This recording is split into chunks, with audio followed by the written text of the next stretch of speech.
मुन्ना ठाकुर प्रधान गाँ कन्नईपाली ब्लक मावना आम नाम आरंभ कलु 24 तारीख संध्या 4 आरंभ कर नाम आरंभ कलु आमर कीर्तन भागवत करी राति सारा पूरा बहुत लोग रही समस्ते परायण गायकी सबू रहलु।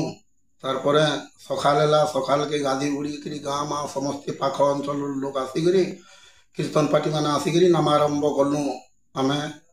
तार परे 26 तारीख आमर उद्यापनी समारोह है से जोग दे आमर तामी मुंडा सुरेंद्र जाल और कोयल बहाल कुमकुम भोई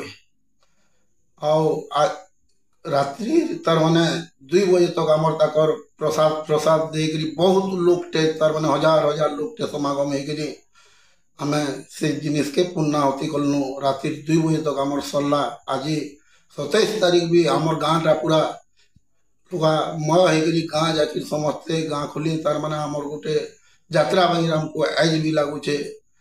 इटा आमर गाँव गोटे एकता अच्छे समस्त समस्ते बाहरी करी आम काम टाके भल भल करी आम निर्वाह कलु।